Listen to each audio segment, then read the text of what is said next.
নমস্কার, রয়েছি আমরা রেডিও সুন্দরবন 91.2 FM-এ এবং শুনছি আমাদের সুন্দরবনের কথা আর সুন্দরবনের লোকসঙ্গীত। বন্ধু, এই সুন্দরবন একটি প্রাকৃতিক সুন্দর জীববৈচিত্র্যপূর্ণ অঞ্চল। এখানে বিভিন্ন ধরনের উদ্ভিদ ও প্রাণীর আবাসস্থল রয়েছে। সুন্দরবনের শাকগুলো স্থানীয় মানুষের খাদ্য এবং জীবিকার সাথে জড়িত। সুন্দরবনের শাকগুলো শুধু যে খাদ্য সেটা বলা যায় না, স্থানীয় মানুষের সংস্কৃতিরও একটা গুরুত্বপূর্ণ অংশ কিন্তু এই শাক। তো আজকে আমরা আমাদের আলোচনায় নিয়ে এসেছি এই শাকগুলোকে, সুন্দরবনের শাকগুলোকে, যেগুলো কেবলমাত্র যে আমাদের সংস্কৃতিরই অংশ তাও নয়, আরও একটা বড় কাজ কিন্তু করে। আমাদের যে বিভিন্ন অসুখ বিসুখ আছে সেগুলোকে সারাতেও এই শাকগুলো ভীষণভাবে উপকারী। আরও প্রচুর পুষ্টিগুণ এই শাকের মধ্যে আছে। এখন সব শাক নিয়ে তো আজকে একই দিনে আমরা আলোচনা করতে পারি না, তবে কিছু শাক নিয়ে আজকে 4টে শাক নিয়েই আমরা আলোচনা করব।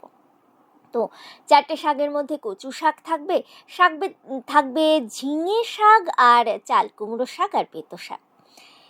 চিংড়ি কিংবা সুন্দরবনের কাঁকড়ার সঙ্গে যদি কচু শাকের রান্না হয়, বা ধরে নেন নারকেল দিয়ে কচু শাকের নিরামিষ পদ, জিভে তো জল এসে গেল বন্ধুরা।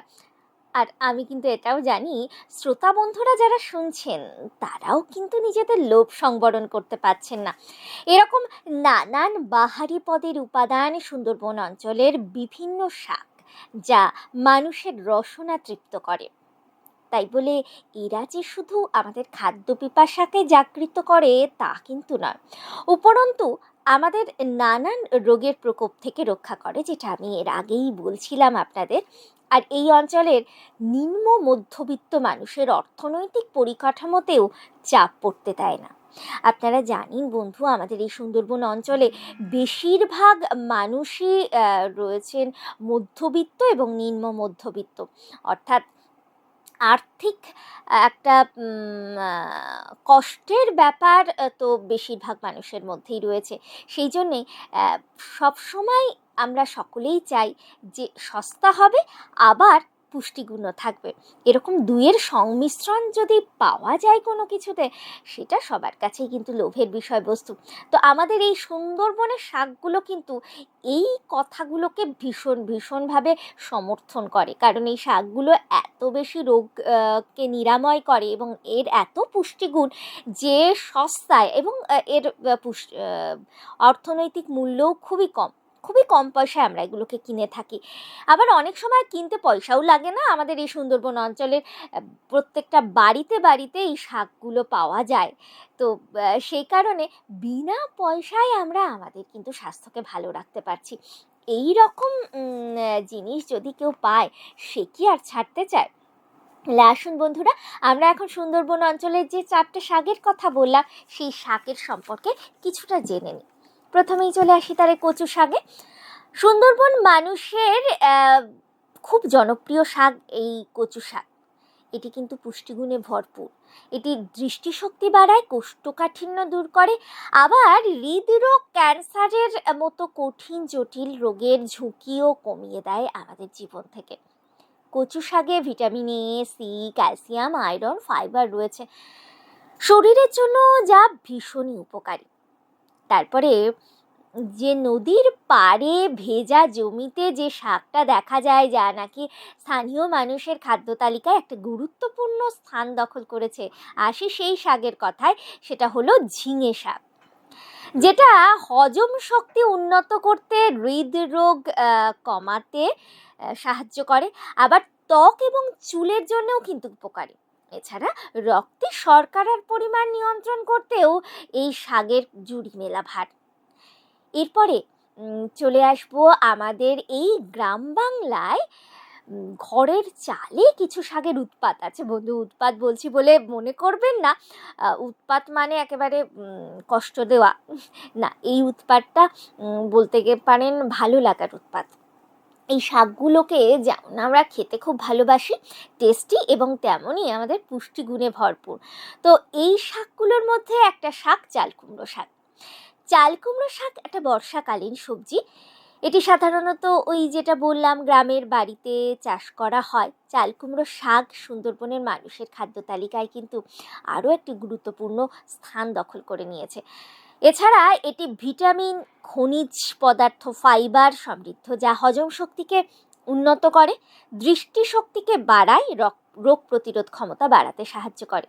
এবং সর্বশেষে আসবো আমাদের বেতো শাকের কথা। যদিও এটা আগাছা শীতকালীন শাক, কিন্তু আমাদের সুন্দরবনে প্রচুর পরিমাণে হয়। এবং সব থেকে বড় কথা যেটা বন্ধু, এই বেতো শাক কিন্তু ভীষণ ভীষণ উপকারী।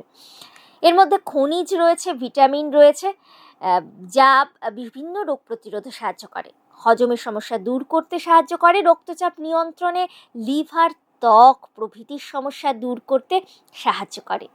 তো বন্ধু, আমরা তো আজকে এই 4টে শাকের কথা শুনে নিলাম, আর পরবর্তী কোনো পর্বে আরও কিছু শাকের কথা আমরা জেনে নেব এবং তাদের পুষ্টিগুণও জানবো বন্ধু। কিন্তু এখন আমরা রেডিও সুন্দরবনে শুনে নেব গান। এই যে শাকগুলো নিয়ে আলোচনা করলাম, তার মানে এই শাক আমাদের ওই এই সুন্দরবন অঞ্চলের ঘরের কথা মনে করিয়ে দেয়।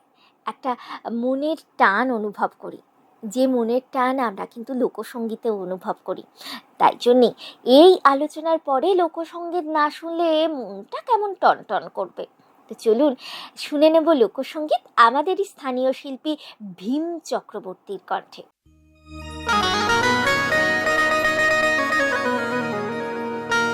বলি শাক রান্না তো যেমন তেমন, ওই ডাল ঘোটা তুই শিখলে না।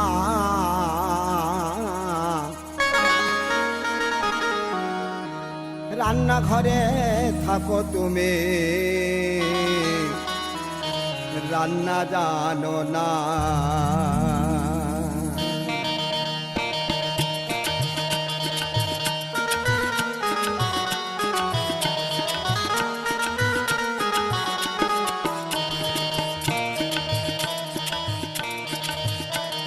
শাক রান্না তো ওই শাক রান্না তোর যেমন তেমন, ওই ডাল ঘোটা তুই শুনলি না। রান্না ঘরে থাকো তুমি, রান্না জানো না, রান্না জানো না।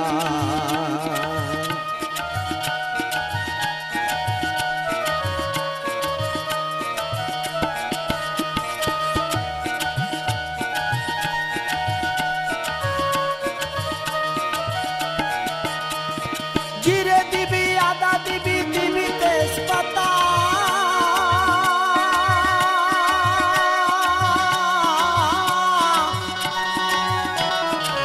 গোটা 6 লঙ্কা দিবি, বেশি দিবি না।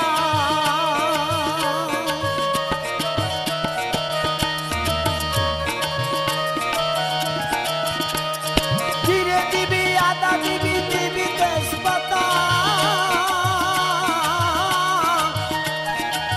গোটা 6 লঙ্কা দিবি, বেশি দিবি না।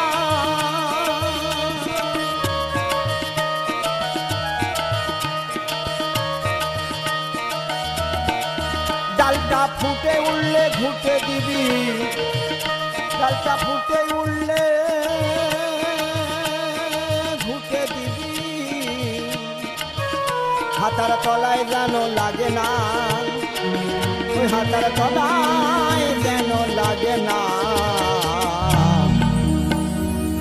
রান্না ঘরে থাকো তুমি, রান্না জানো না, তুমি রান্না জানো না। রান্না ঘরে থাকো তুমি, রান্না জানো না।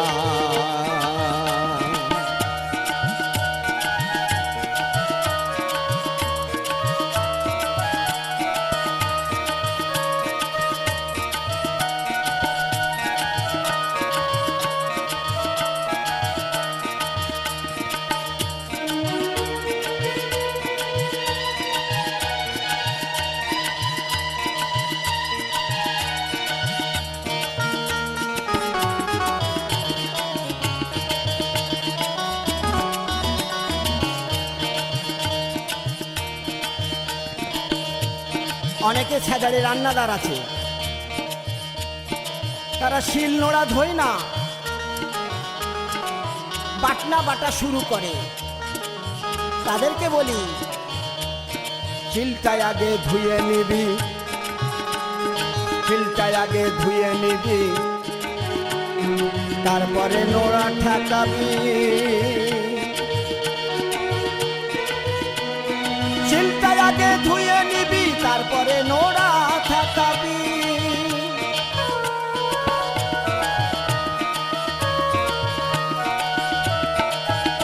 তুই আস্তে আস্তে বাটনা বাটবি,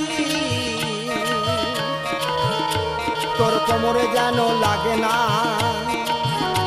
তোর কোমরে যেন লাগে না। রান্না ঘরে রান্না ঘরে রান্না ঘরে থাকো তুমি রান্না জানো না, রান্না ঘরে থাকো তুমি রান্না জানো না।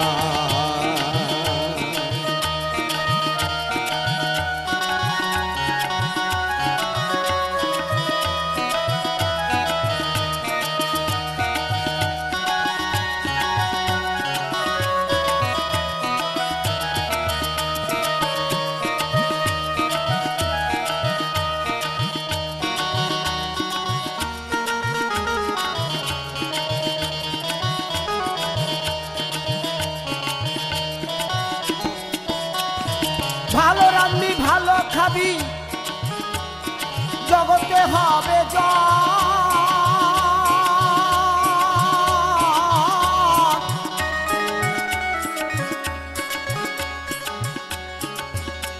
আরে শ্বশুর শাশুর দেওর স্বামী সবাই হবে বশ।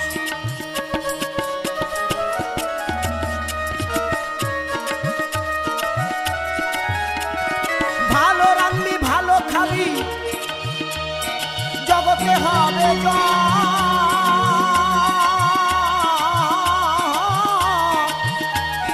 শ্বশুর শাশুর দেওর স্বামী তোর সবাই হবে বশ।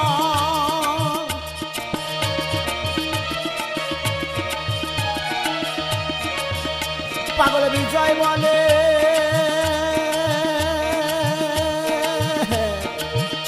পাগল বিজয় বলে মনের সুখে দিন কাটাবি, তোর অভাব কিছু রবে না, তোর অভাব কিছু রবে না।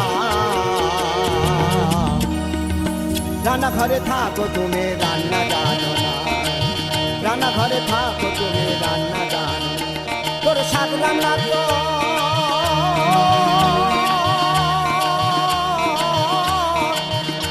তোর শাক রান্না তোর যেমন তেমন, তুই ডাল ঘোটা তুই শিখলি না। রান্না ঘরে থাকো তুমি রান্না জানো না, রান্না ঘরে থাকো তুমি রান্না জানো না, রান্না জানো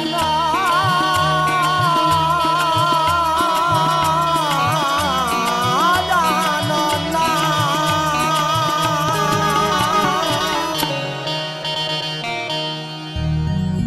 তাহলে বন্ধুরা, এই শাক খেয়ে আপনারা সকলে ভীষণ ভীষণ সুস্থ সুস্থ থাকুন এবং আপনাদের পরিবারকে সুস্থ রাখুন। আর সবসময় শুনতে থাকুন 91.2 FM রেডিও সুন্দরবন।